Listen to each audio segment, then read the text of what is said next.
play it the other way. The clock is there. Okay.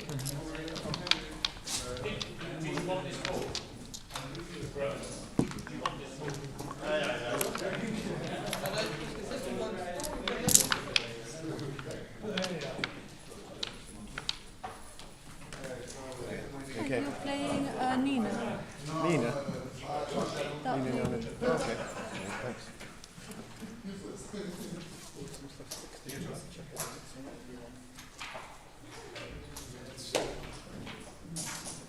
You got your headphones? Oh, I got something.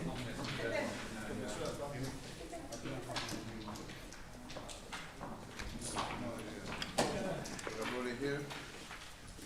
What is your name? Michael. I'm Ernest. Yes. Nice to meet you.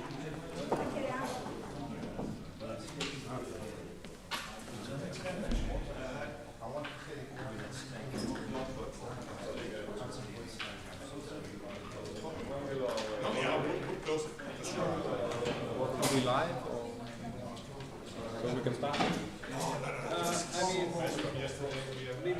Okay. Yeah. Yes.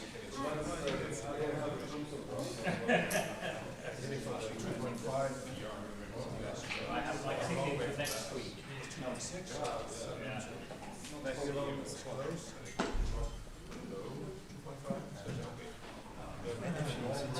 No, no.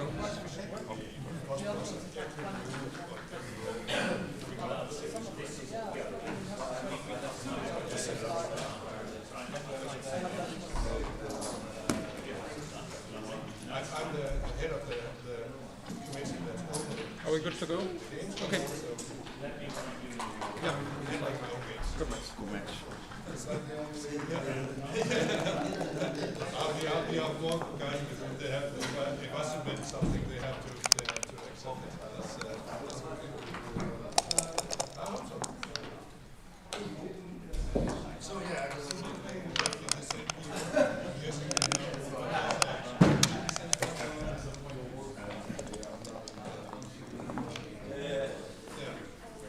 started with PR10. That's good.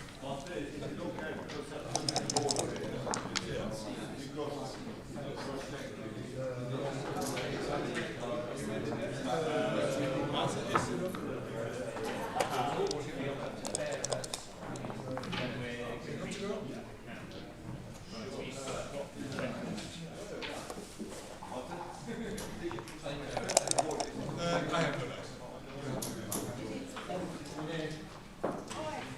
I decided only to bring this one because I plan to use a cup. But as you can see, it got hit in the face. So it's going to survive this tournament. That's it.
Yeah, ready?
No,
I like her.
Good rule, how to use it. Yeah.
also think, I think, yeah, I think you have like maybe 12 or something. Or something.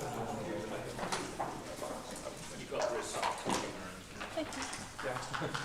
I'm not sure if I should already we will know that. Yeah. Because it's not like that stream of it forward, because I also like but it was a very efficient keyboard, I would think.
Like this, yeah. Yeah, the transition is good. It's now live, and now the desktop audio. Look, we get this down a little bit. Desktop audio on, and now you can hear anybody who joined the thing. And then here, look, open project. Double click, display, and this way the viewer can see. But not yet. Because you want to see if it's come down.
Too good. Seriously, look, just look at it. Try with that. Thanks.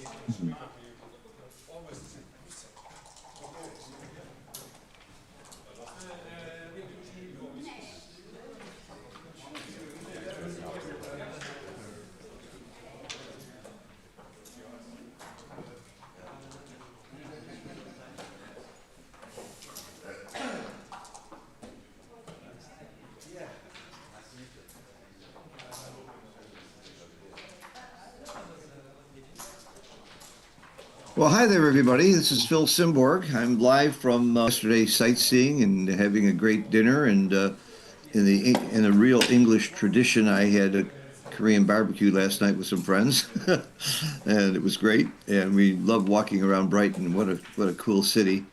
Uh, and I'll be playing in the Masters and the Super Jackpot starting at 4 today. But I'm available to do a little commentary, and they have asked me to uh, do what I can to try to make the matches more interesting. I can say a lot of dumb things to make it more interesting. We've got two Norwegians today, very fine players in the BMAB. Gear, I hope I pronounced it right, and Andre. Andre usually is the right pronunciation. And it's round 6. It's a later round of the BMAB. And for those of you who aren't familiar with BMAB, the Backgammon Masters Awarding Body, which has really added a tremendous amount to the game. We really can tell who are really the top players, because when they play, they analyze the match with a bot. Traditionally, it has been Extreme Gammon, but Backgammon Sage Pro is now being used quite a bit. Mate uses it, and he's doing a lot of this. And full disclosure, I'm one of the owners and developers of Backgammon Sage Pro. It is every bit as good and a little bit better than XG, and it has a lot of features that I think people will find interesting. So that's my ad for Backgammon Sage Pro. And it's equally strong on your iPad or on your phone as it is on the computer, which is one of the big advantages over XG, and there are many others. Let's get on with this match in Brighton. I think the BMAB ends today. I don't know what the standings are, but then at 4 o'clock is the Super Jackpot, and I'm sure many of these players will be competing in that. I think, although maybe if they've heard that I'm here and that I'm playing, maybe they'll be afraid to play. We'll see. Okay, so we have opening 5-2, and looks like Andre got the opening roll, so Andre's at the bottom. Gear is playing the orange checkers from the top. I wanted to make sure I got that right. 6-3, I think you just run. Yeah, it's a nice roll to run. And why is running right? Because everything else is worse. That's the real key to a backgammon play, is you make the play is right only because it's better than all the alternatives. Super blitzing position already, and he better perform very quickly and come in, otherwise it's going to be double pass. I think he came right in, and I don't think it's going to be even a double. I think he'd come down with a 4, and this might not even be a double. And he agrees with me. He'd like to roll an 8, but an 8 works both sides. I think you come down and go to the 6 point and get more builders. I don't know. You come out, you get more action. I'm really not sure about this play.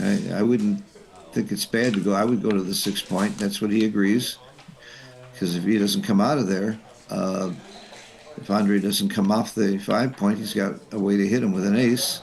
And he would certainly like to keep hitting and blitzing. Coming out gives him more action. This is an interesting play. I have no idea which is right.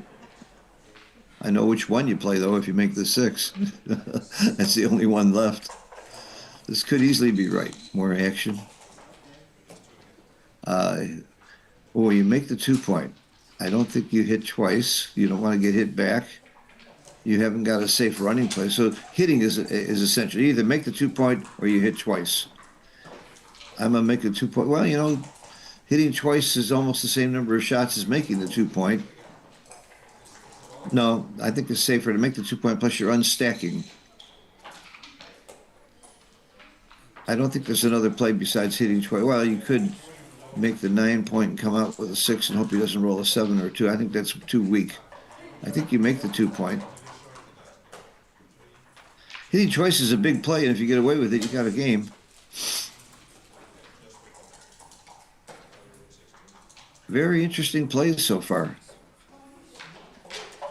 I wish I had Sage next to me and could do it fast enough. Never been good at cheating, so I can't do it as quickly as some people I know.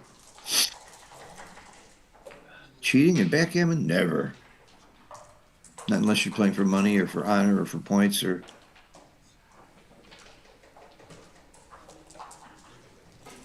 Okay, I would just make the 2. That's my final answer.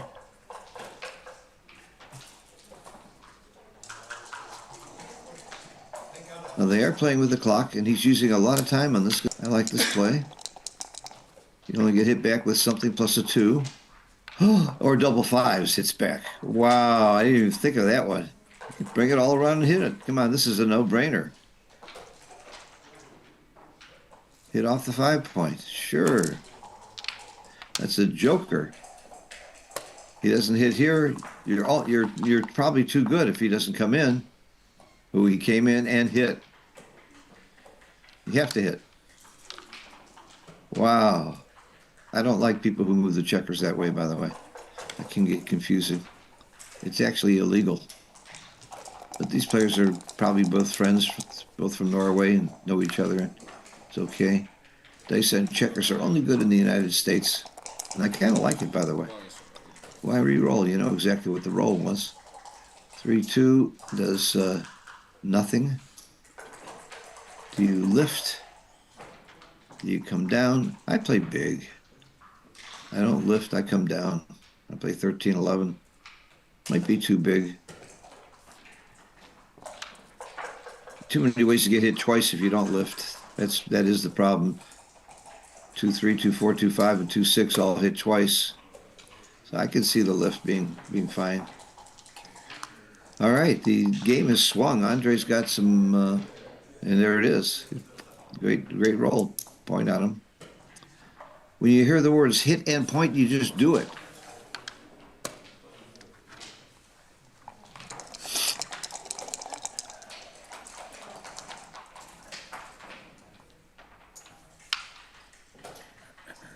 Well, we got a much closer game now.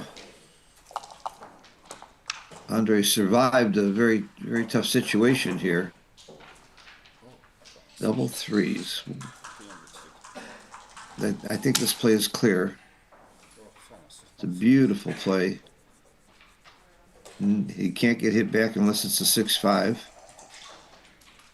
And if it's not a 6-5, he's in a very strong position here. Double 4 is what I call a cube saver roll. If he had danced there, he might have been cubed. Maybe not.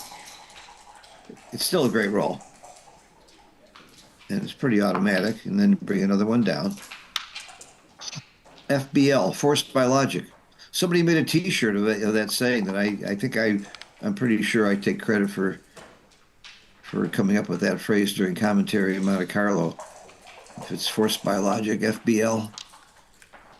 Then there's FBR, forced by rules. Just a forced play.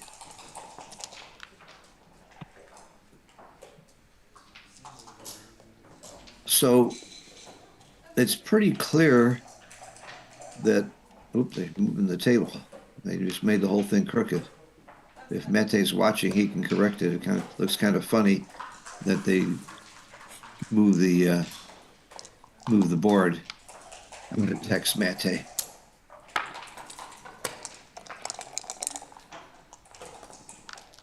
They moved the board and made it crooked. If you get a chance, please straighten it out. Mate does everything, everywhere. He's the man. He's my buddy. So we're playing crooked backgammon here, which is usually our normal game in Chicago, where I grew up. Everything was crooked there. That's how I learned about cheating. Just about every form of cheating you've ever seen happened there. Okay, if you're up enough in the race, you can double here, but I think this is too awkward. I wouldn't double. I think there's too many. It's too easy to take. There's no gammons, and I don't think you lose your market unless you roll doubles, or I guess if you clear one of those checkers, you probably lose your market. So yeah, maybe there are enough market losers to double. There sure are a lot of shots. 6-3 would be horrible. 6-2 would be horrible. Those are the two really bad sixes. And I guess you don't have that many shot levers. Might be a double. Easy take. Easy take.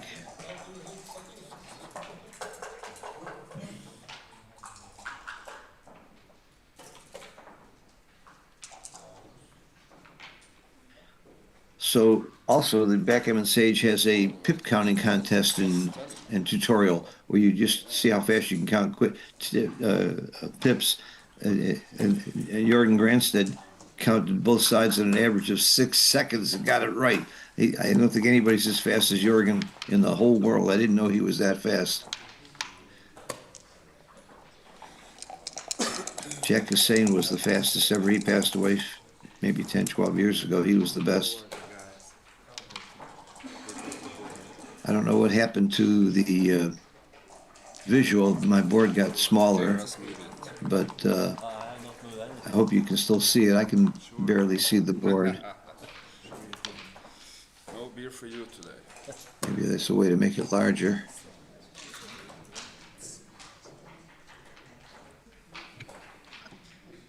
Gotta tell Mete. My board got smaller, so it's hard to see the game.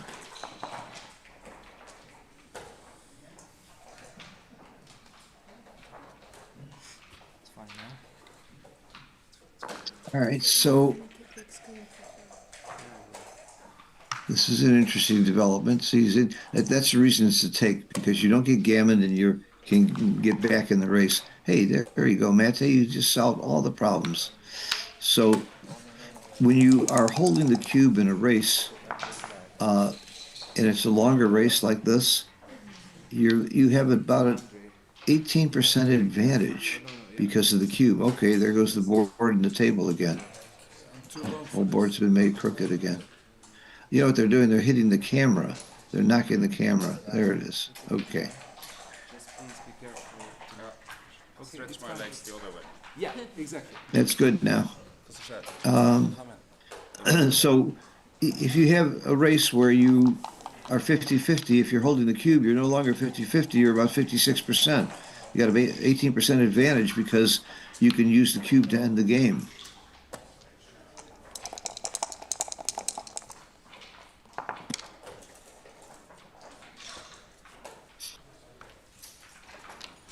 So blue has to get all of his checkers off first, but red doesn't. Red can get to be 80% and he wins by doubling. He saves that 20% that he would have lost by using the cube. So it's a big advantage to be holding a cube in a race. And of course, the shorter the race, the less the advantage. But that was another reason why Gear was right to play a racing game when he could there.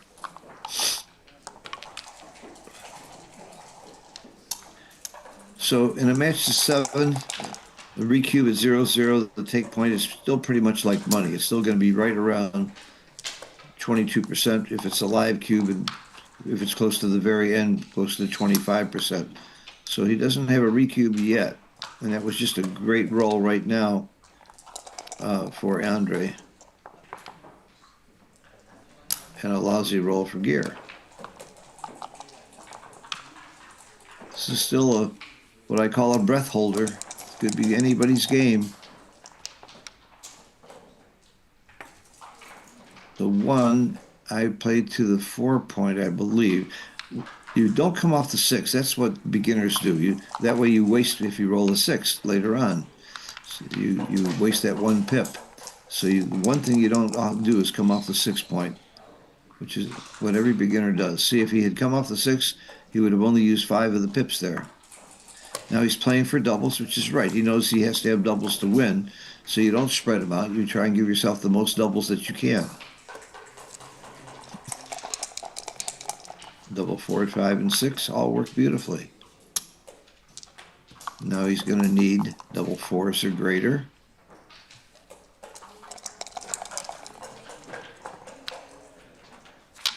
almost. Interesting game. I think there were a couple of moves early in the game. That 6-1 and the 6-4 were two very, very interesting rolls that I'd like to study. I mean, I will. I'll take a look at this match later and study that when I get a chance. And some people might say, well, they're probably very close. Why worry about it? I learned this from Falafel. The close ones are actually very important, because if it's close and it's slightly better to do one than the other, then you know that when it isn't quite as close, it swings even greater. But the most important thing isn't which is right. The most important thing is why it's right. What makes one play right or not?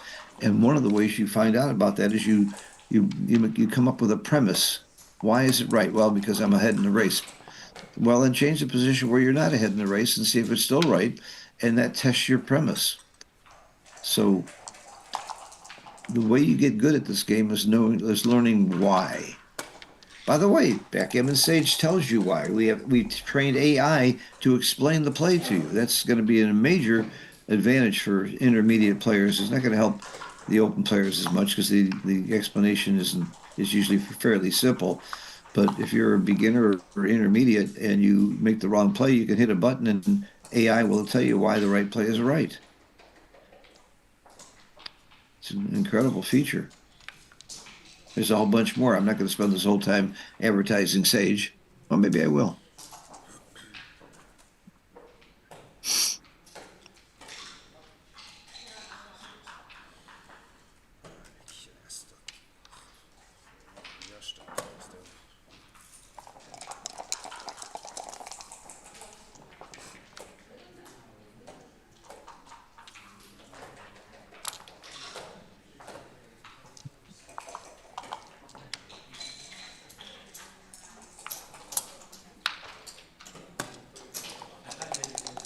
I love these holding game versus holding game. I call it spy versus spy. First one who blinks loses. Andre should not come off the 20 point or his opponent's 5 point unless he's got a good reason to. And Gear should not come off the 18 point or his opponent's 7 point unless he has a good reason to. First one who breaks or blinks is going to probably get beat up. So if you roll doubles or have a good hit, you don't come off until you're forced to.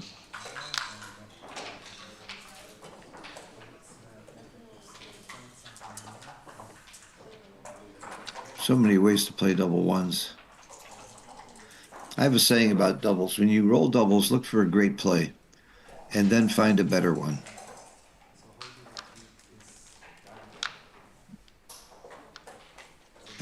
I really hate the way he's moving the checkers.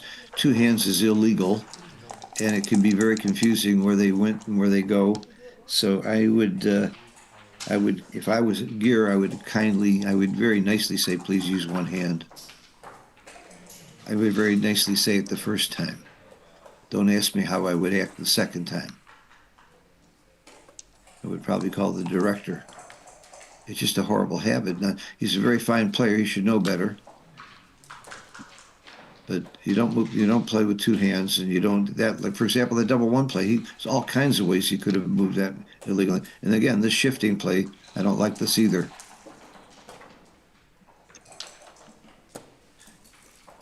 I'm a stickler for the rules, mainly because I respect the game and I respect the rules, and I do everything I can to try and play by the rules, and I pretty much insist my opponents do too. And I don't think that's being a jerk about it. I think it's the way the game should be played. If I were playing Andre, he would not be allowed to do that with me, even if he was my best friend.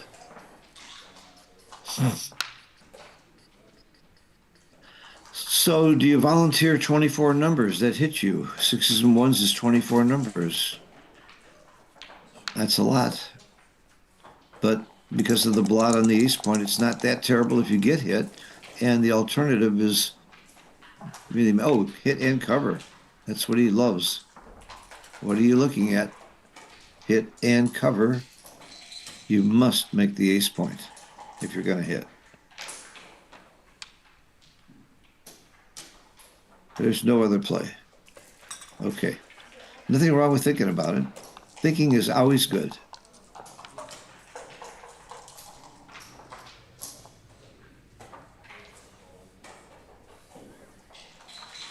I think you got to come out with a 6. The structure's too horrible if you don't.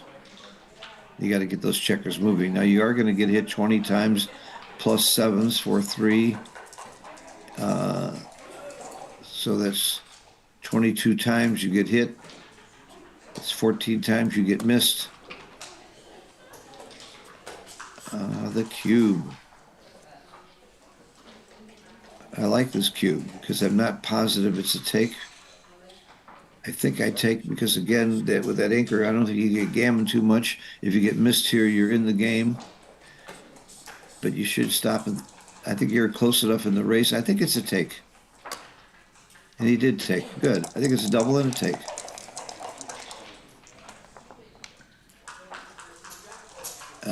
I say you don't always get hit. Not only do you not always get hit, sometimes you leave a shot.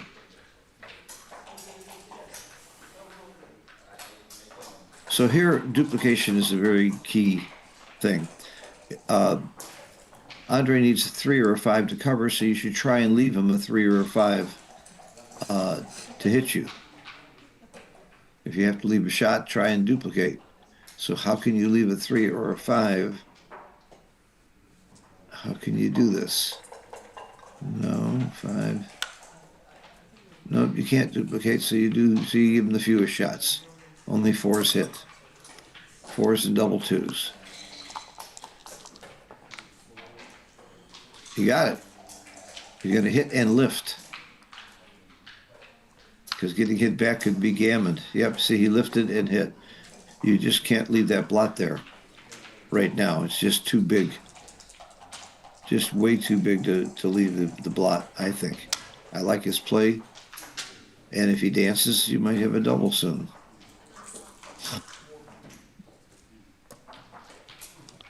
Ones and 3s with a lot of other numbers. 2s, 4s, and no. 1s and 3s. Oh, cock dice. This is a very big roll. It's going to determine the match right here. All right. Is it a recube? Well, if I'm thinking about recube, my first question is Woolsey's Law. I ask myself, if I were my opponent, would I take or pass? And if I pass, then it's a double, unless you're too good. If I'm not sure if I would take or pass, then it's a double. If I'm sure it's a take, then you go to O'Hagan's Law. Do you have enough market losers? And if you're not sure of all that, use Simborg's Law. Simborg's Law is put yourself in your opponent's shoes and ask yourself what you really would hate to see your opponent do. And then do it. So I think I would hate to be doubled here. So I would double, because I would hate to be doubled here. The score matters. The fact that he's winning 2-0 should slow down the cube a little bit. If he was losing 2-0, it'd be easier to double. So that does matter. Okay. I can't fault him for not doubling here. It's a very nice cleanup roll. All right, if he dances now, after taking so much time, he's going to get a pass. See? That's great psychology. Oh, he came in, though. 3. 4 has to go inside. All right, if he comes out, it's about the same number of shots, but he has recourse or more return direct shots by staying inside. So I like this play. He must hit. Much as it would hurt to get hit back, your alternatives are just too ugly. I think you just bring both in off the 8-point and take your medicine. If the race is good enough, he could play this play, and maybe he is right. But I think this is my play. It's just too hard to race this home without leaving shots later. You only get hit here with 13 numbers. There's 11 ways to roll a 3, plus you can also roll a 1-2. And there's 2 ways to roll a 1-2. You can roll 1-2 or 2-1. That's 13 out of 36. I like those odds. And then if you don't get hit, you redouble. Although you might go for you might even plan for gammons. And if you get hit, you're not dead. You got 20 numbers that come in. That's my play. That was my gut reaction, and the more I thought about it, the more I liked it. Here's a big roll here. Big roll. And he cocked it. Oh, he got the 3, and the 4 is it safe or out? I come out. I come out. If you stay in, he can hit you with 1s and 3s. You come out, he can only hit you with 4s. I think you come out. Plus that checker on the 8 points is a builder. It's valuable. And if you just bring it in and lose that builder. All right. Must be a great play because it was my play. Wow, we've had a lot of big rolls here. Look at that roll. He should not have come out that last play. He should have safetied that checker. See? Just like I said.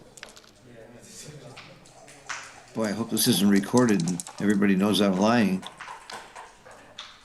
All right. Comes in. And 1s and 3s hit there. He can't duplicate anything. But there's no, well, yeah, there's no other 2 that makes any sense. Okay, now he hits with 7s, 8s, and 2s. 1s and 3s hit inside. That's a lot of wood. That's a lot of numbers. Would I take this cube? No. Then I know I would double because I think I would pass.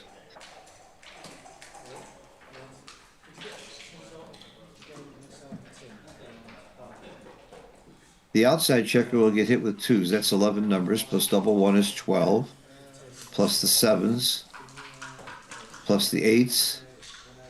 Then you got pointing numbers inside like 3-1 and double 1. Double 2s would be devastating. It hits twice with the shift.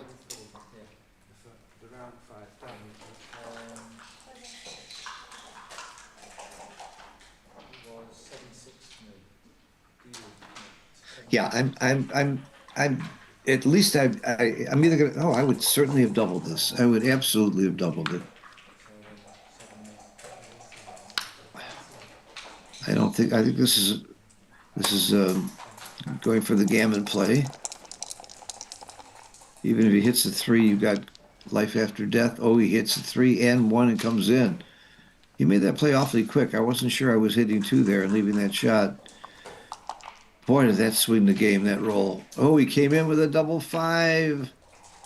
How does it play? You can't hit him. Oh, he can hit him off the ace. I think he's going to have to. He can't hit on the 3 point. I think he's going to have to hit off the ace because he can't play safe anywhere. 1, 2. Yeah, he's going to hit him on the ace. Come in. God, we've seen some swing plays there, but I really would have doubled that last one. And I think you might have gotten a pass. Well, you get a point if you win the match, and you get a point if you outplay your opponent. So how you play is very, very critical.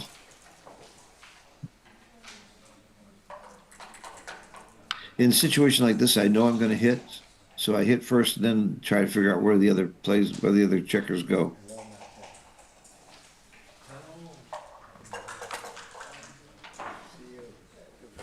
Well, if you do this, then you don't hit. And just leave them a 5, I guess. All right, there's the hit.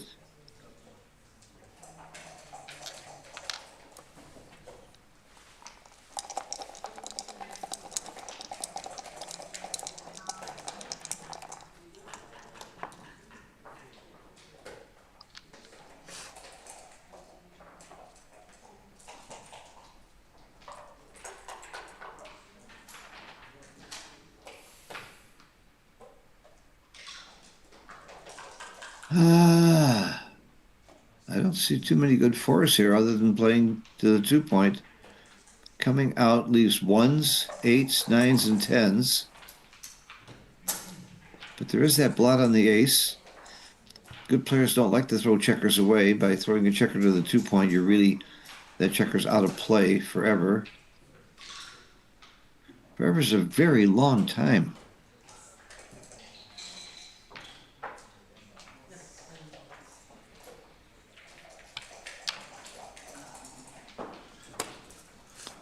That was my play. I think it just leaves too many shots the other way.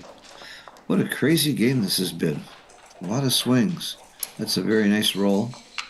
Puts things together.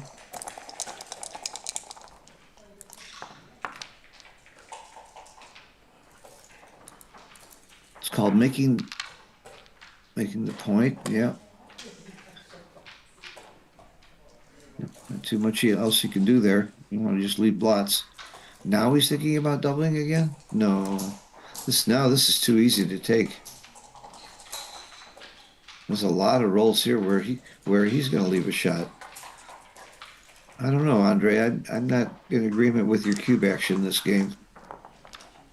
I agree not doubling here, though. I make the ace point, not leave a direct shot. I think it's a great roll to make the ace point. You know, you get hit with an 8.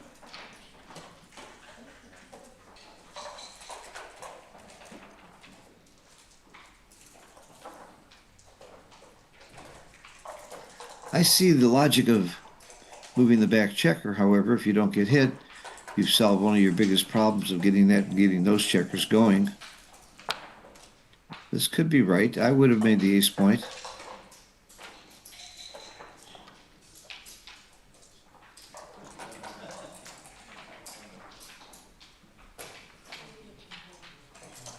There is no third play. You can make the ace or run for the back. This could easily be right. It wasn't my play, but I can see the reasoning.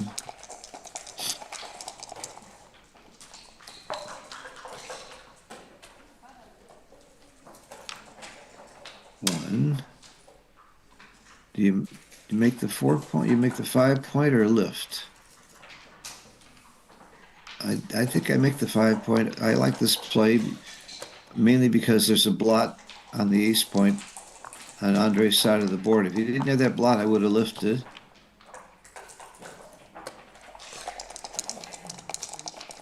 A 7 would be huge here. You would cover with a 7, an 8. And then the dice god always likes to tease you. I think I come out and lift.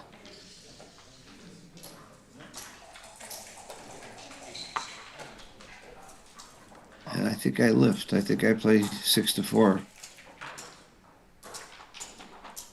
If you do this, it's either that or you play to the 11 and give yourself a cover.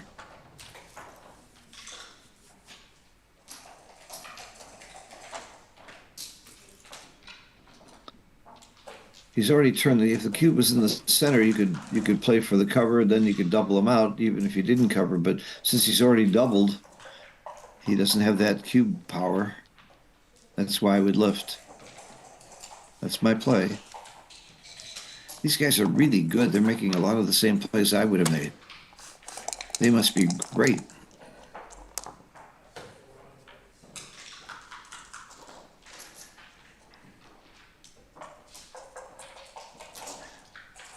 I like moving the back checker out now.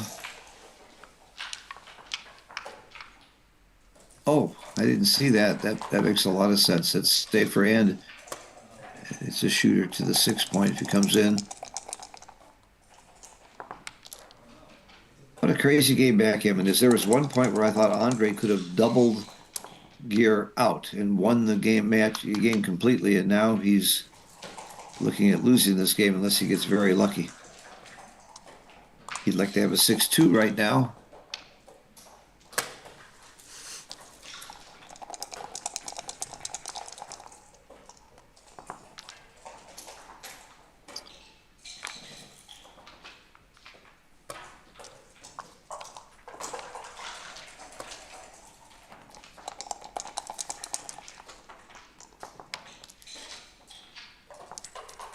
See, if you play dice on checkers, you wouldn't be wasting all this time. I really do like that rule.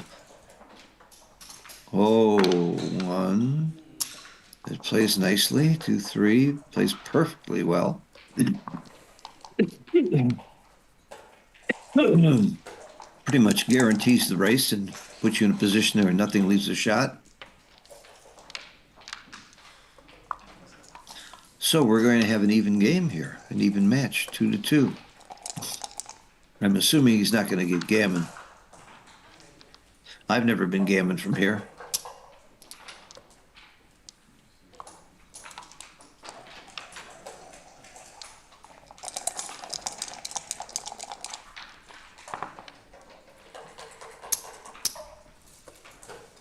That's his best roll. Taking 2 off and not opening up another point. So gammons are now in play. Oh my God. You're just doing this to prove me wrong? I was just saying there's probably not gammons and now it's going to happen? Just to make me look bad, right? Don't make assumptions. You make an ass of you and me. Assumption. I assumed there was no gammons. Wow. Big swing. And again, this is a game where I thought Andre could have cashed. Can't wait to see that. See how wrong I was and then figure out why.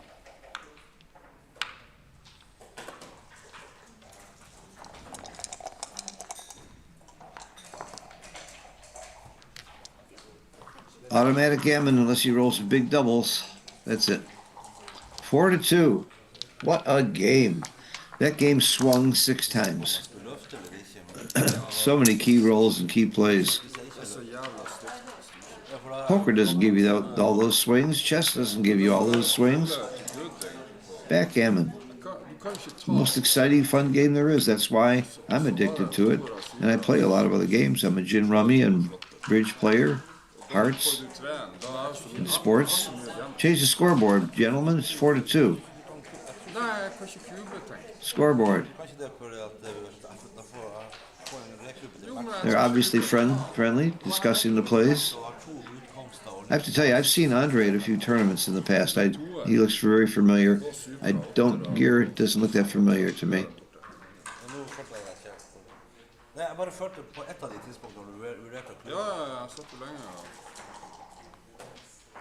Scoreboard, it's really 4-2. There we go. So it isn't 4-2. It's 3 away, 5 away. I wish we had a scoreboard that said that. The away score is what matters in backgammon. How many points you need doesn't matter if you made 50 points. It's how many points that you need to win the match that matters. And 3 away is a little bit of an awkward score. Michi talks about that in his book and stuff about it's an uncomfortable score. Because if the cube is turned, gammons can become a little inefficient. You'd like to be an even number away to make gammons very efficient. Of course, Andre's also an odd number away.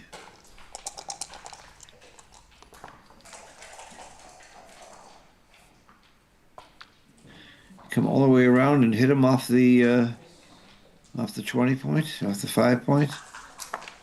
That's usually what you do with that roll.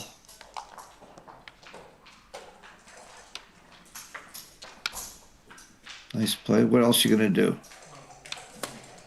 Make a point. Get rid of a blot. 5-2. I guess you make the 3 point.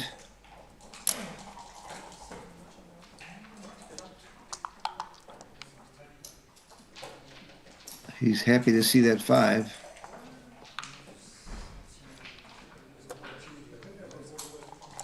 He would be happy to see a 7. Whoa, double ones. I'd step up.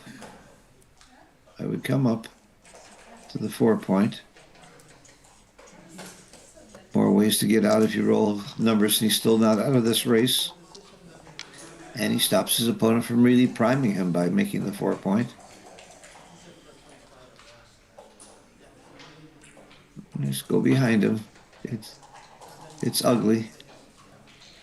There's an argument to be made for making the 10-point and sliding. In fact, I probably do that. I probably make the 10-point and then give him a 3. I don't like this. I would have taken my chances there.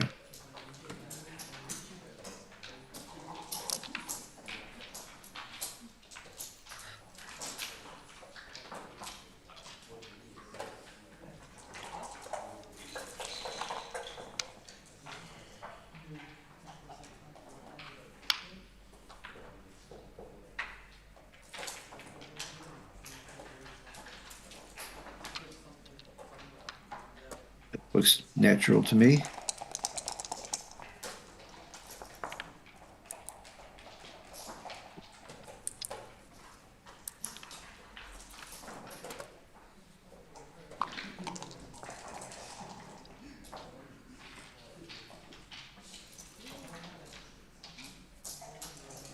I make the ace point.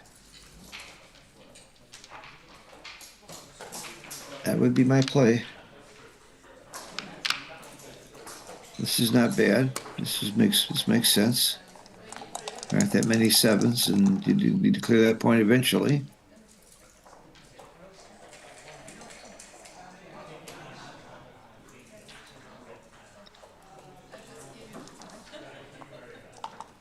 No cube action yet. Too volatile. I don't see any reason to keep a blot out there. Sure. Clean it up.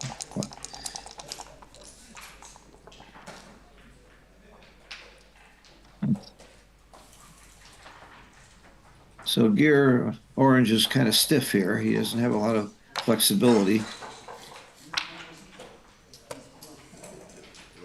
It's not going to be easy to play 6s in a minute.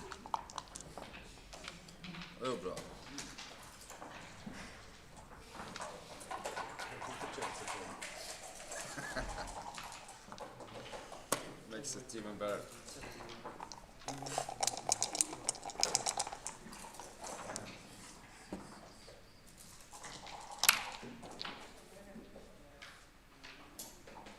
He's thinking about saving a 6, not bringing the checker in, so that he's not forced to move a 6 next time, because 6s could be very uncomfortable for him.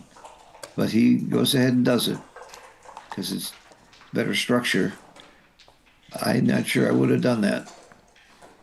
He ain't going to be happy if he rolls a 6 something now. 6 just about anything is going to be ugly. So he said to himself, I'm not going to roll a 6. I'll let him worry about it. I'm clearing the 7-point, I believe. That's an, oh, clearing the 8-point. Huh.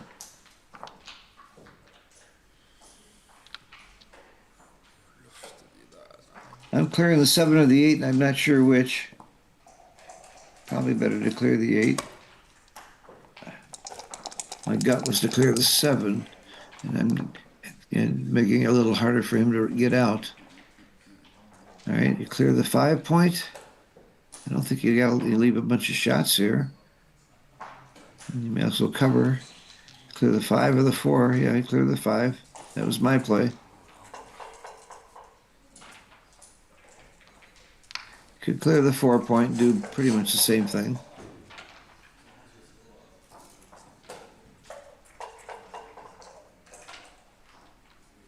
This race is actually fairly close. So he's thinking about not wasting and taking a chance on leaving the shot, which isn't unreasonable. But he didn't duplicate anything. 4s hit and 1s, 5s, and 6s covered. So a combination of 4 with a 1, 5, or 6 is death. I think it's right to think about the cube, but I wouldn't do it. It's too easy to take.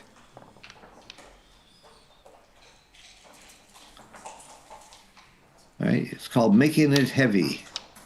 Putting extra checker there. That's all he could do.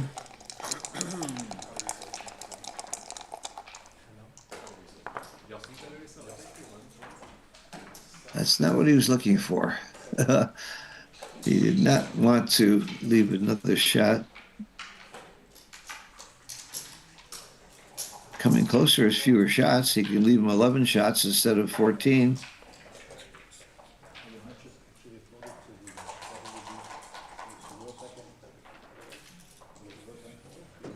Although he gets shots more by staying back.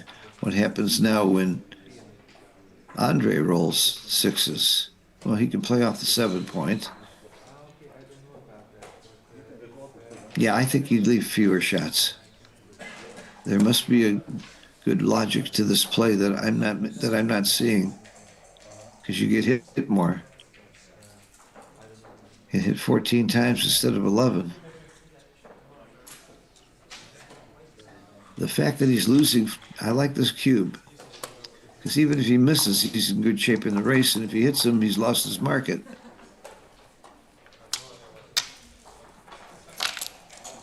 That's a fantastic roll. Fantastic, good cube action, good roll.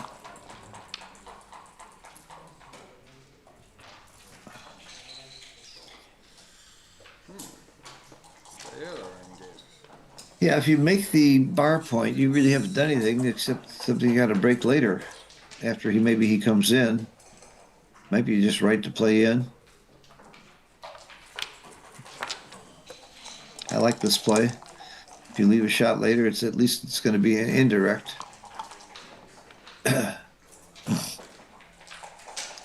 Bring it in.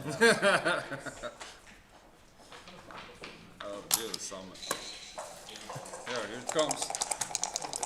Double fours would be fun.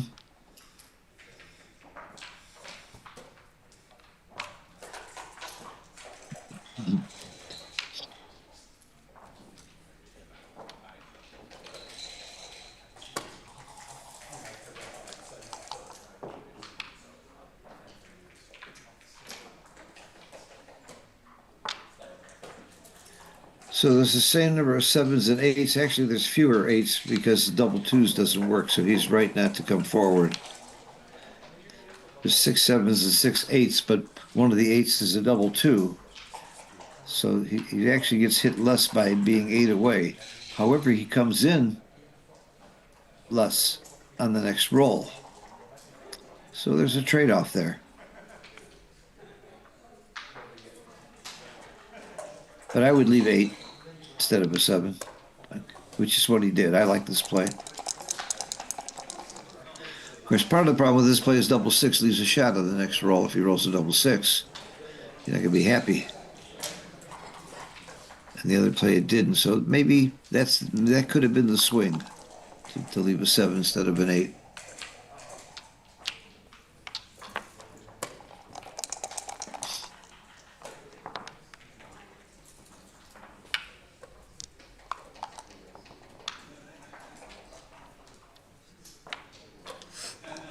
So I imagine these guys are part of the Norway team that's going to compete next week in London.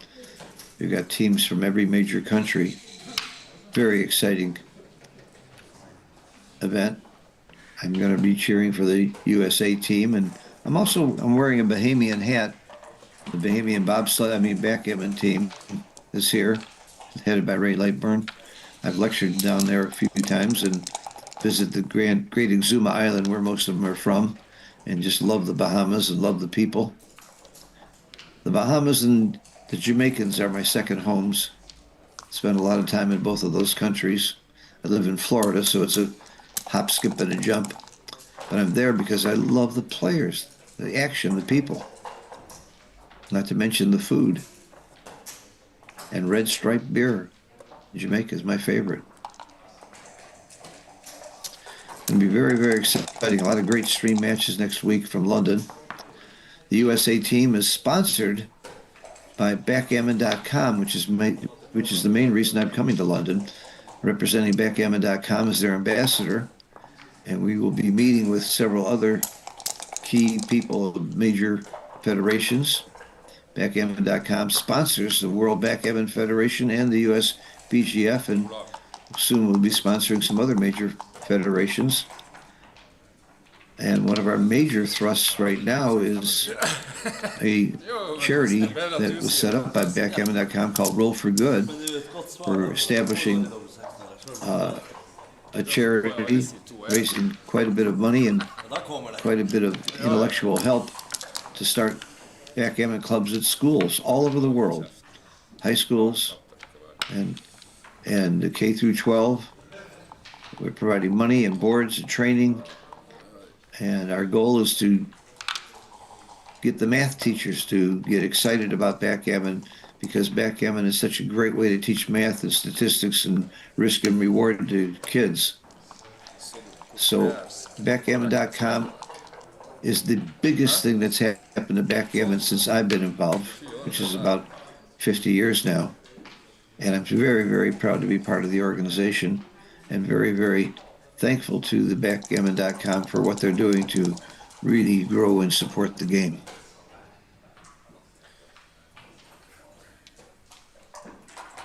You're going to see within the next couple of years a tremendous number of backgammon clubs at schools, and then international competition between the clubs,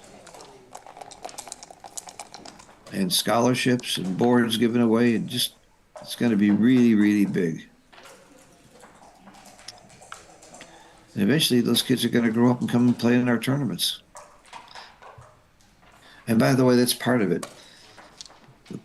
Our goal is to have at every major tournament, at least in the United States, a one-day event for any kids in the area that are on these teams and these clubs at their schools.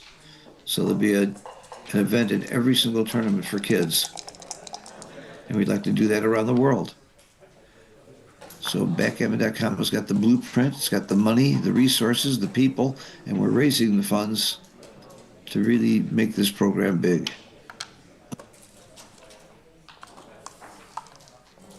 I've been involved in countless federations and organizations and private and public and volunteer work. Nothing comes close to what backgammon.com is going to do for this game. Very excited about it. I'm so proud to be their ambassador.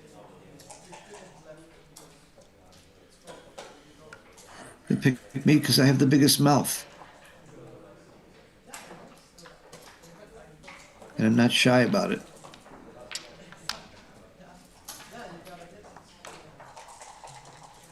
Okay, we got 3 away.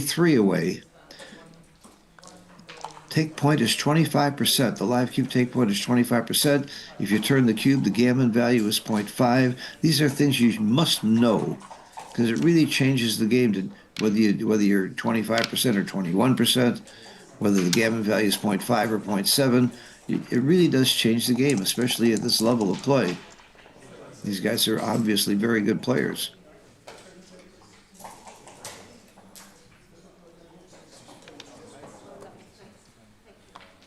Maybe they're not that good because they've agreed with me so much of the time. Because I'm not that good. If I was that good, I'd be playing instead of doing commentary. You know the saying, those who can do and those who can't teach? Well, I spend most of my time teaching backgammon. I have for the last 30 years, and I love it. What a lucky guy I am to be able to make money doing what I like best. Make a living doing what I really love. I was in commercial real estate. I was pretty successful, and it wasn't anywhere near as much fun as this.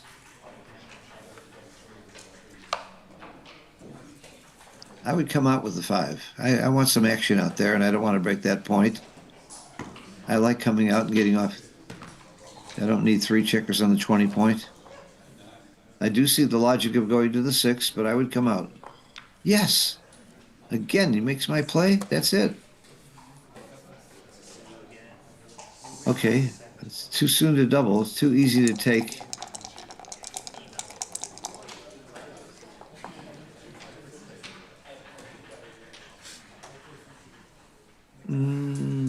bit awkward. You have to make the 2-point because you just have no place else for those 2 checkers to go.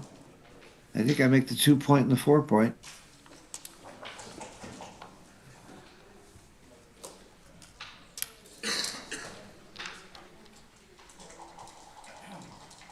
I don't see anything else but this.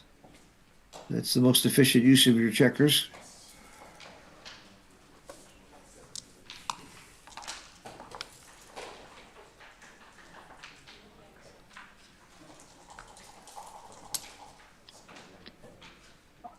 This looks like the only play to me. Leaving a blot anyway, you may as well hit him. Take away half his roll. Most of the time you don't get hit back and you can make that point. This could not possibly be a double. How in the world could you, I don't even think about doubling here. If you hit him, he's still in the game. Oh my goodness. This is such an easy take. I would bet against this double. Wow. I'm a betting man. I bet that's not a double. Who's winning? And he had 9 numbers that danced. 25% of the time he wouldn't come in at all. This is easy. And then you got to move it back. You got to come off the 11.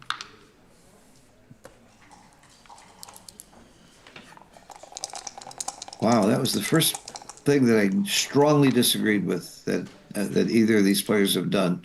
I disagree with Andre's non-double in that other game. Several checker plays I wasn't sure about, but I think they were probably right and I was wrong. But I really hated that cube.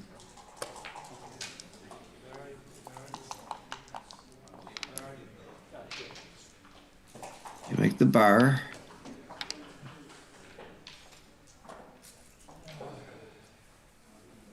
You make the bar because you got no other, well, I can see if you do that, might be more valuable to keep it.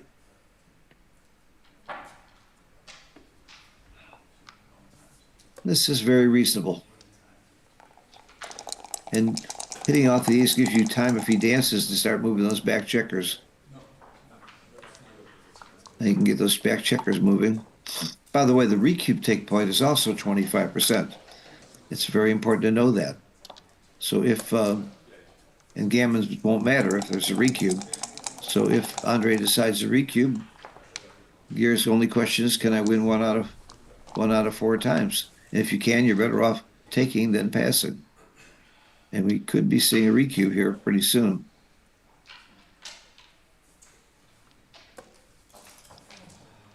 Duplicating threes? No, there's no duplication there, but you have to come out anyway.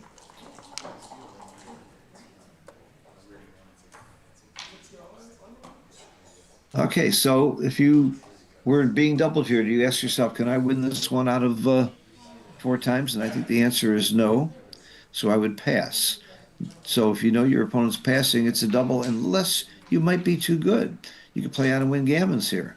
So I think this is a pass. I don't think you win it 1 out of 4, and he disagreed. Okay, so I disagree with Gear's cube action on both giving and taking this cube. And of course, he's going to prove me wrong by winning the match.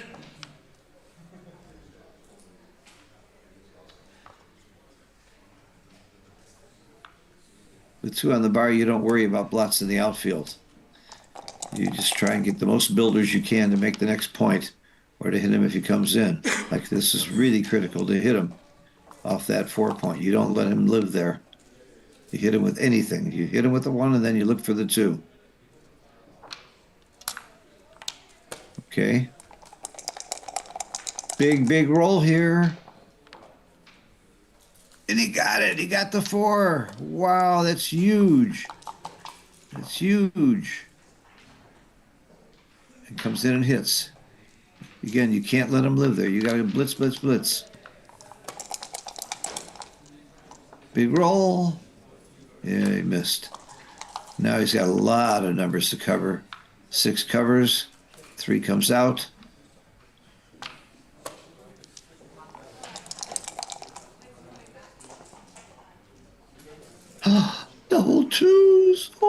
goodness, he's in the game. There's no pretty way to play the next two twos. He's going to gamble. Gambles don't matter, so you just try to win. If he doesn't roll a 6 here, that was a great play. Wow, it really. Now he's going to cover. That was a great move, that double 2. And boy, that was gutsy.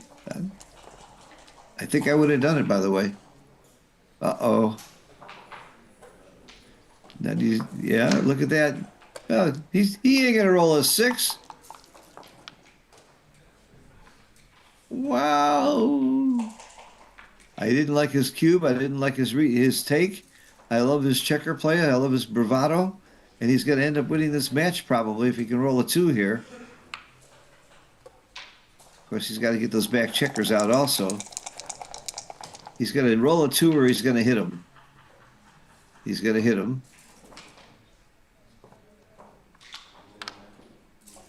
Keep in mind, he's got to roll 2 5s to get out of there. He could crack.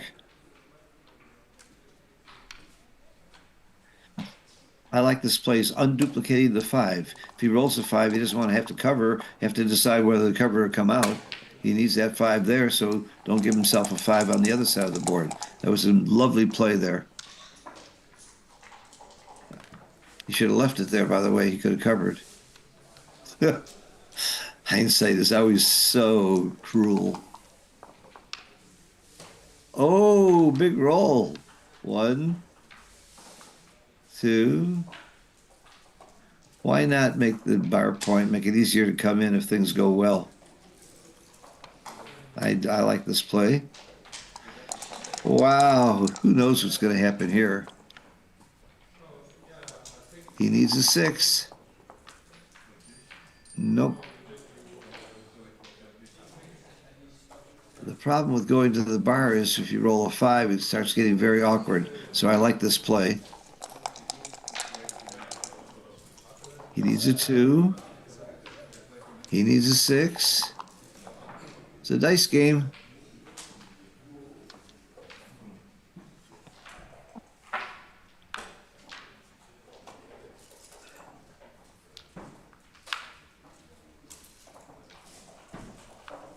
It would take me a while to figure out which of these 2 plays is better and why.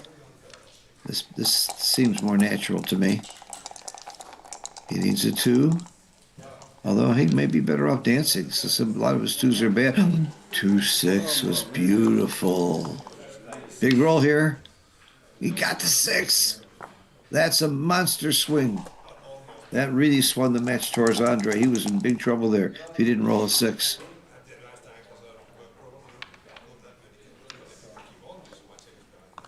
Okay, 8's hit. 8.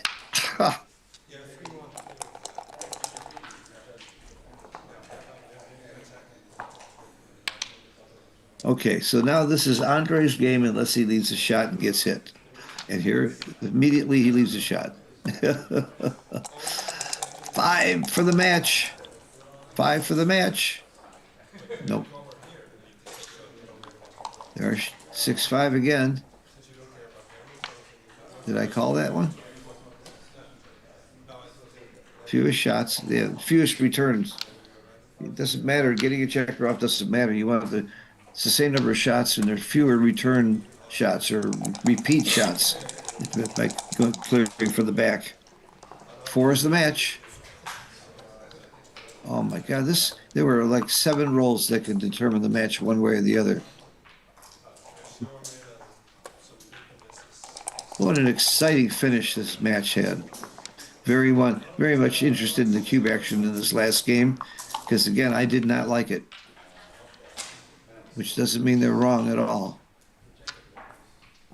So gammons don't matter, you just clear, you just try and win the game.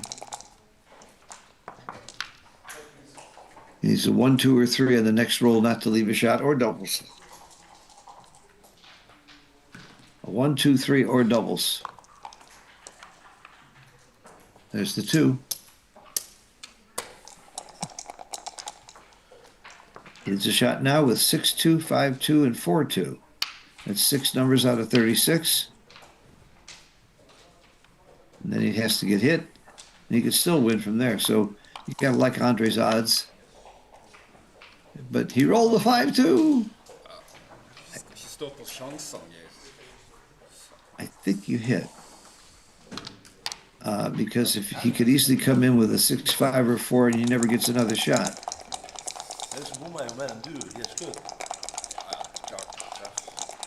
They're smiling, they're laughing, and a 2, he got it. Oh, wow. Wow, he could easily win now.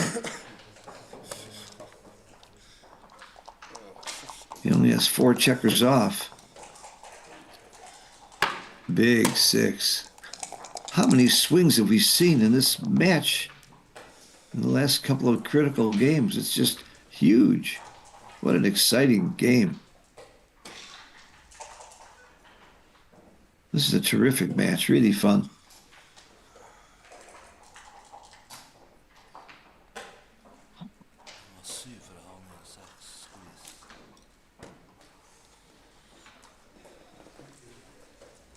My old buddy Jake said the ideal thing is to be 11 pips away. He can't get to be 11 pips away, but he could get to be 10 pips away. So that's what I would do. I would bring the 3 up. By staying back, you might not get a shot at all, a direct shot at all. You're much more likely to get a direct shot. There aren't that many rolls that go behind you, so I'd come up with a 3. Thank you, Jake, for the lesson. Jake gave me many lessons over the years. I can't count the number of mentors and teachers I've had in this game.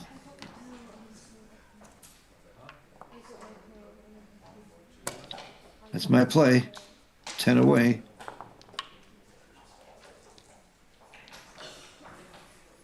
A lot more ways to get hit at 8 away, but you can bring it home too. And he's got to move. Oh, look at that. Look at that roll. What took him so long? He just hasn't, maybe he didn't believe it. Wow.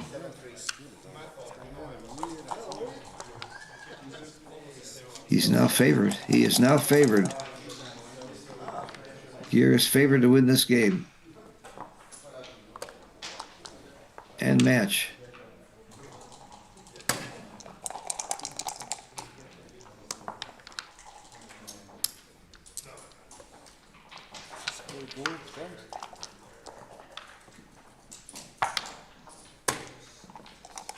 It's going to take some really amazing rolling for Andre to catch up in this race. Very, very exciting match. I can't wait to see this transcribed and see how wrong I was on the cube action in particular that I really didn't care for this last game.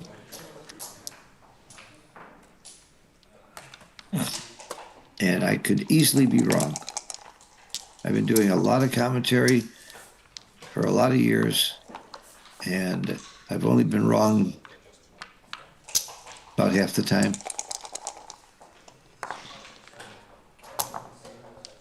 Great match, guys. Well fought. Thank you for watching. I'm going to do some lunch, and I already did my exercise this morning. Went to the workout room. And then I got a super jackpot at 4, so I'll be playing. Maybe you'll be seeing me on the stream on the other side of the stream. Thanks for watching, everybody, and we'll keep watching. A lot of great matches coming up.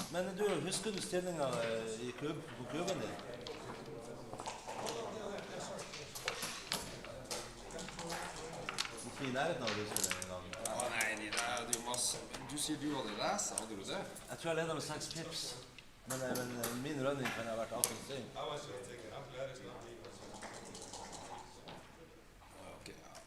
Men jeg må droppe til 25%, jeg har en V-kube til match. Altså, enten må jeg spille 25%. V-kube til match? Jeg kube til match. Jo, men altså, hvis jeg dropper så har jeg 50%. Ja, jeg har jo selvfølgelig ingen V-kube. Taper det der. Har det 2 på bar, så kommer det faen aldri ut. Det er jo bare flaks, det har jo ingenting, du skal bare være fornøyd hvis jeg tok en dropp. Og så får jeg, ja, men det er jo spilt som en dass, men jeg kan i hvert fall vinne match. Fy faen. tror jeg som har spilt med dass. Jeg svikta helt på klubben. How can I lose that race? Ut og flere ganger. Og jeg gir deg 3 skudd. Og til siste skuddet så treffer du på toeren. Ja, vi diskuterte jo det. At Ja. det var jo rettferdig nå. Nå ble det så 5-6, 5-6, 5-6. Jo, men jeg så jo det når sant, jeg hadde den primen. Så jeg jo scenariet 5-4, 6-5 ble jo fucket opp. Vant det. 6-4. 6-4. 6-4. Nei, 7-4. Yeah, I mean, 7-4. 7-4.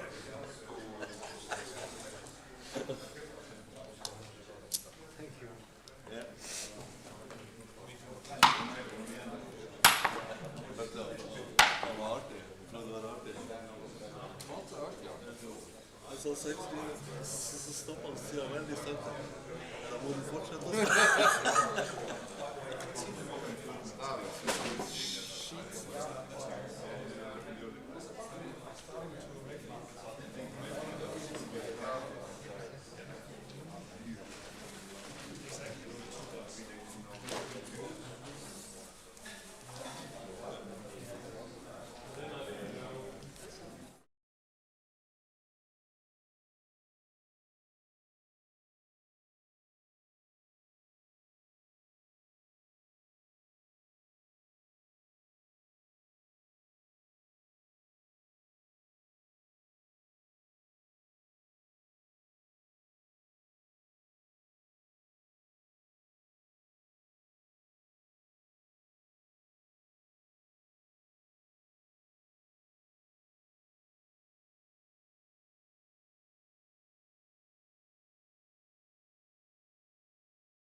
Going. Yeah. Quickly, yeah. Thank you. Really good. Really good, yeah.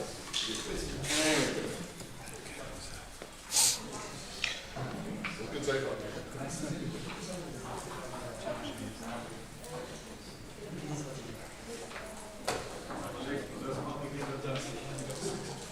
Imagine.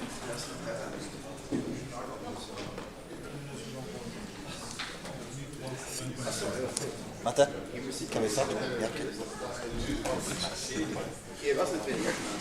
First time we met, I think. Yeah, Well, then, no, I think I said hello to you in Stockholm. Okay. World Teams 2 years ago.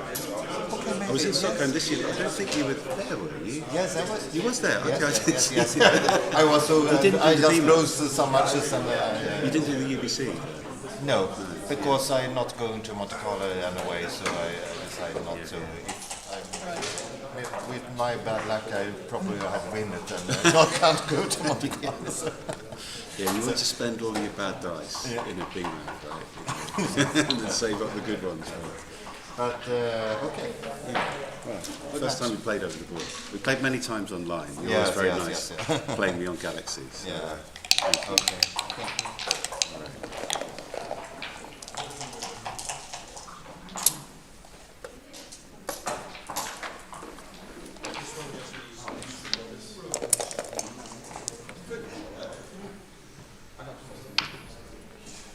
My only good game.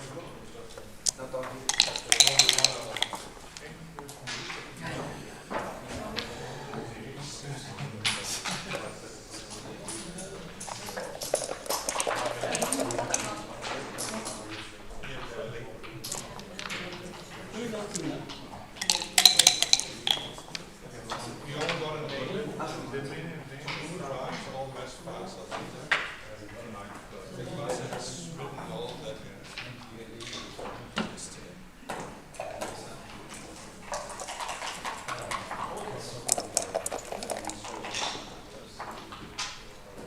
Because yeah, they're there.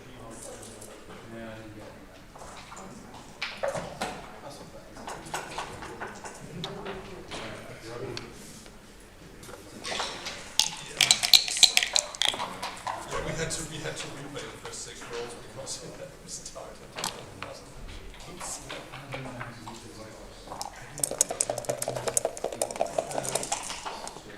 Before you start, history.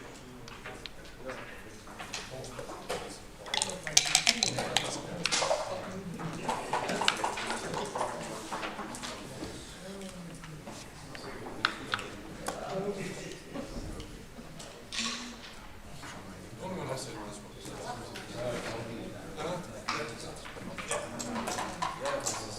Yeah, it's when I got the first time also tried it too. Yes, it's a counter. It's a chess square, so it's a counter. Because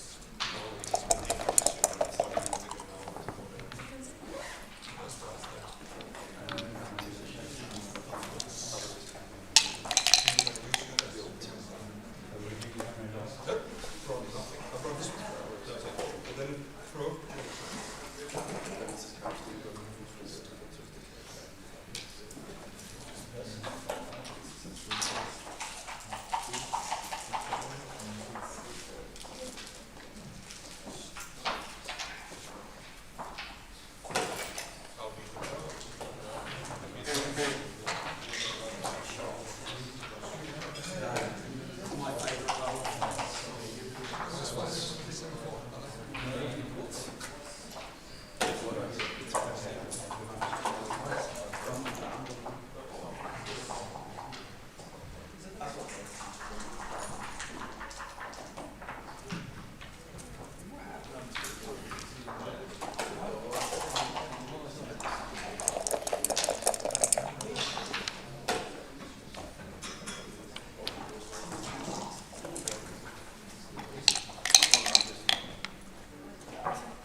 She's in a white top and a red,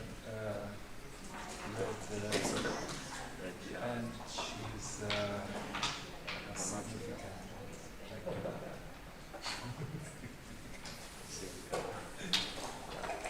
So she's the opposite of Miranda.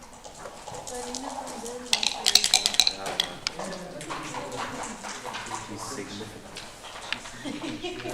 She's a white top and a red. I told them she's the opposite of Miranda.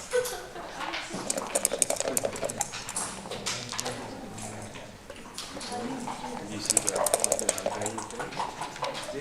Two Hungarian Dominic. Which one is the father? The son. Dominic. The father. Yeah. Ah, really? Do you, Yeah. but will you be part of the team or working for the... Finally we'll see some action. You will see. If you really, if you come there. No, unfortunately, we don't have that action. Yeah. So you. It's a bit narrow.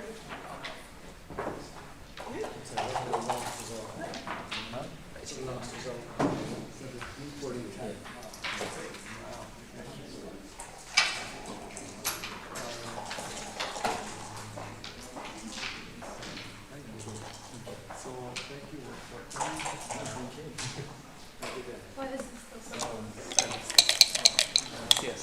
Hello. Why is this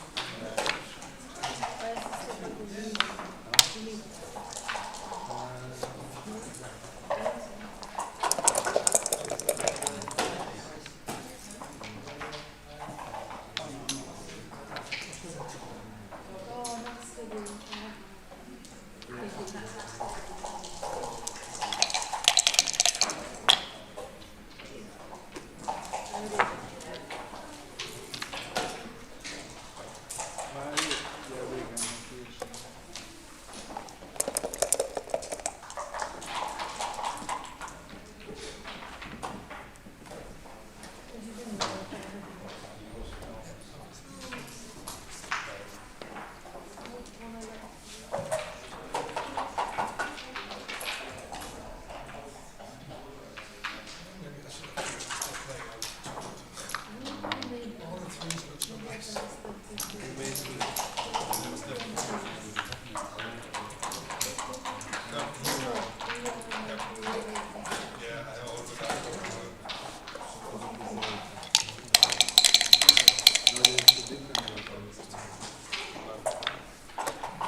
I thought it was right. Yeah. But anyway. It's the do the right play, get fucked.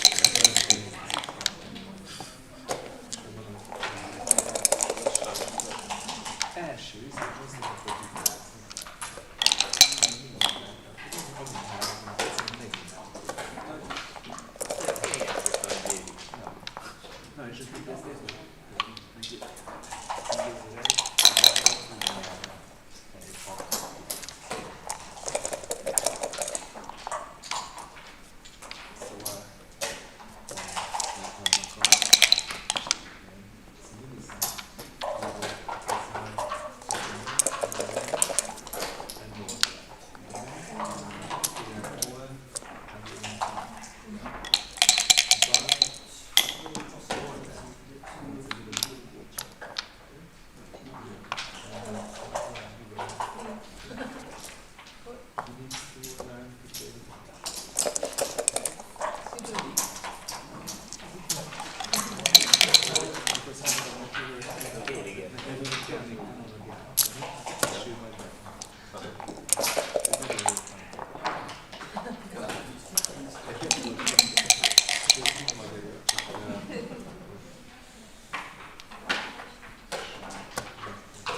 It's been get the decision. No.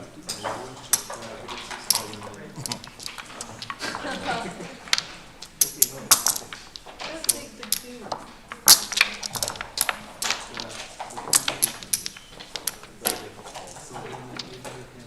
I speak to you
If I played two there, Played every day. if I played One. one. Yes, one, yes. No, it's two. So 13 PR average. How many? So I had like 7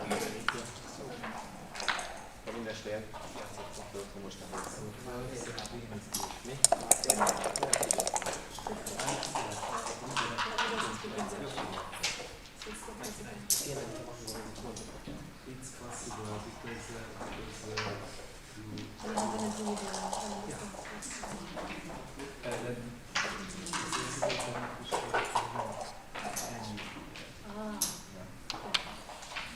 well, for now, I can see. I have to do the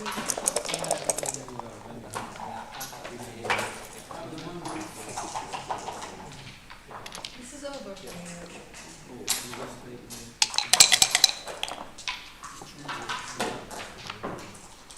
I'm not playing today. I'm playing today.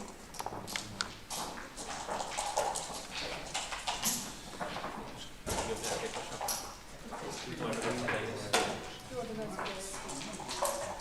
East Victoria. Pretty good.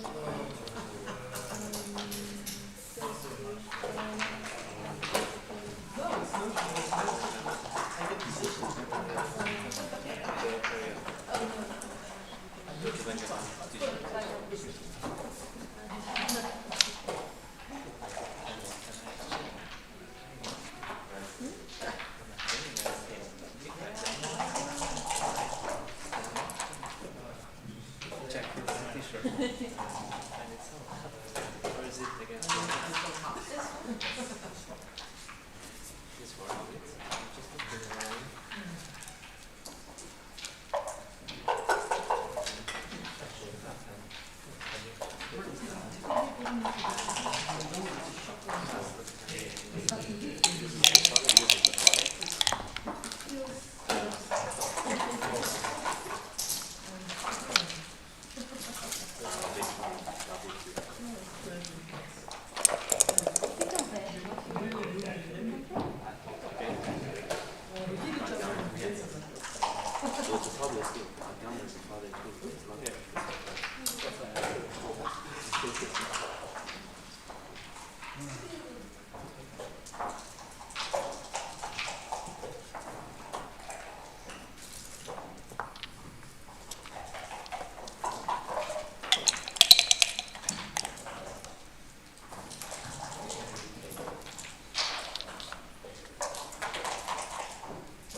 1 against Brighton, 7-2.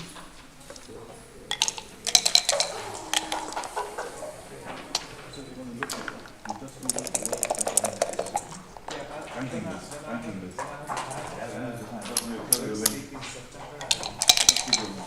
Just do world ranking list. I think the activity world background observation, but I've never heard of that.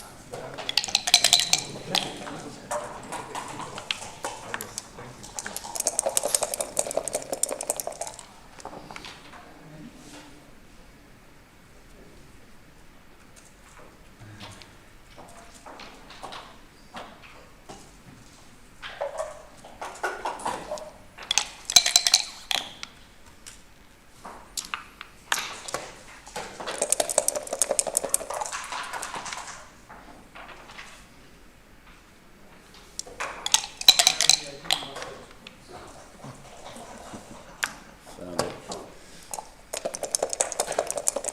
Don't even get a decision.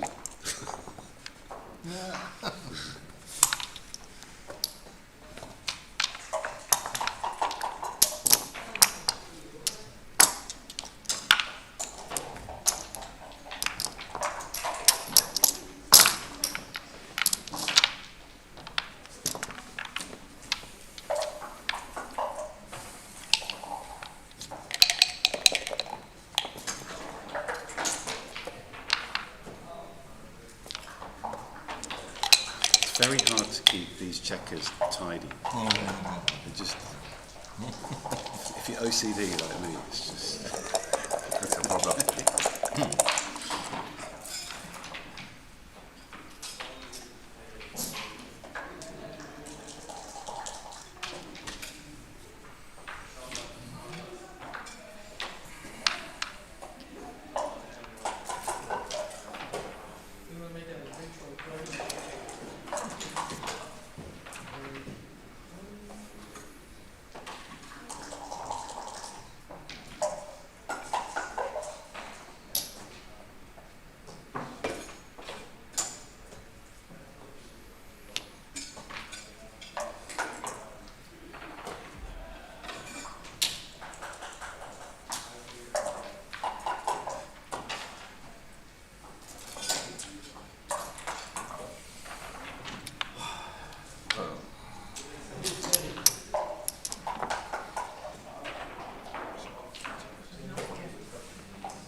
think you don't score any yet, so it's going to be a fencing match.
What's the other two?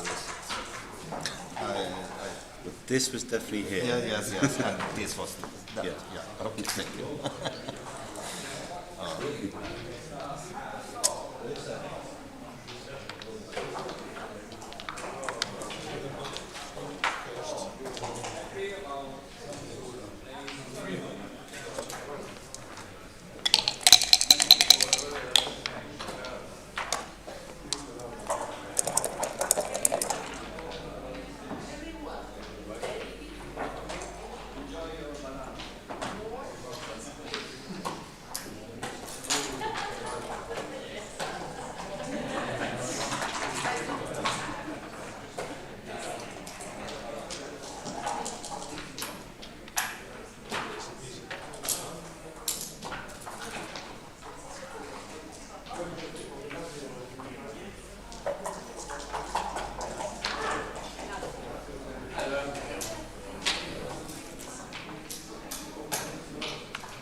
Call this a PD special. Well, okay, okay. You did it to me. Okay.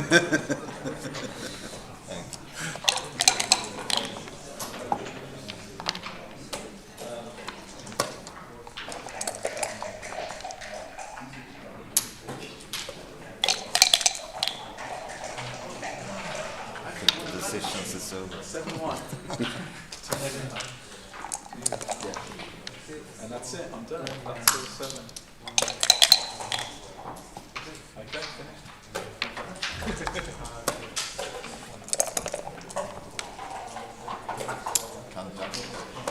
Thank you. There you go. Thank you very much.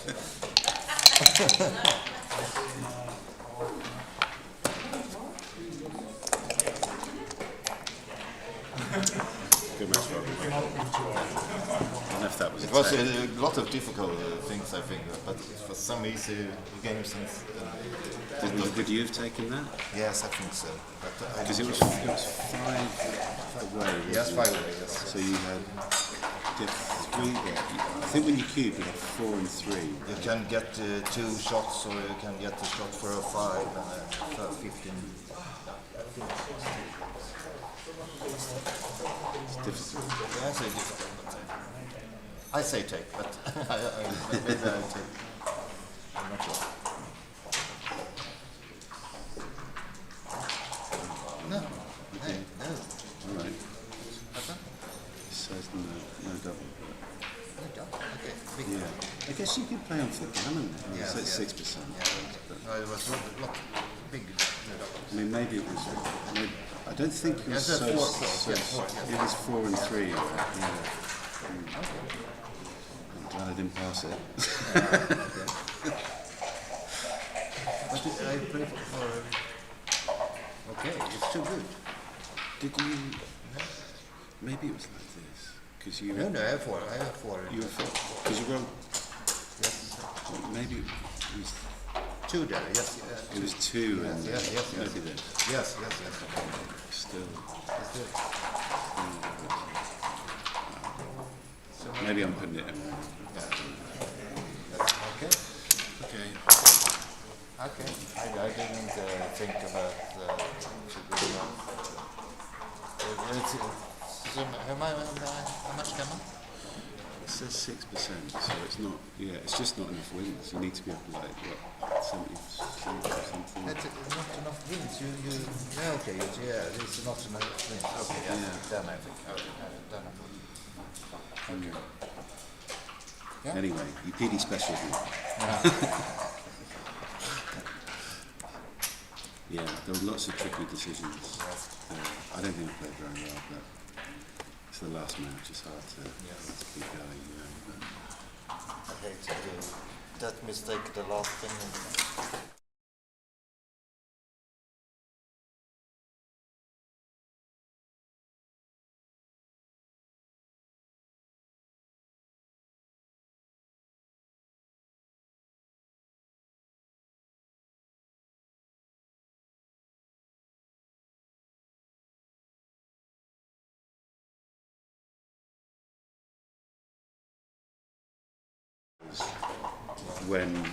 when I hit, so I thought, well, on balance, you can dance and you can crack, versus have to gamble on you not rolling a 4 or 6 and cracking. So I just don't know. I mean, I don't know. I hate to break points like a good point like this, but I don't know.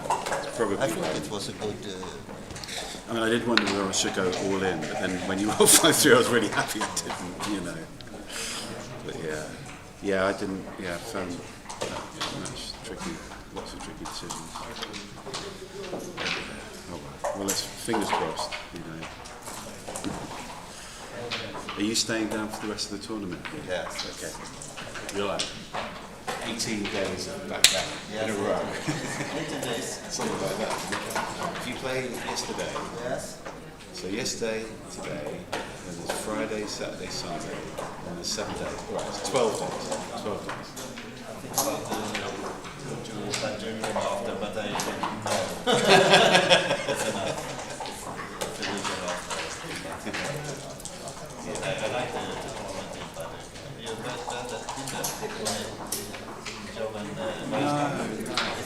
it's a very nice time. Okay, yeah. Old town. I mean, I want to go to the film Yes, as well. maybe I do. There's a possibility of doing this on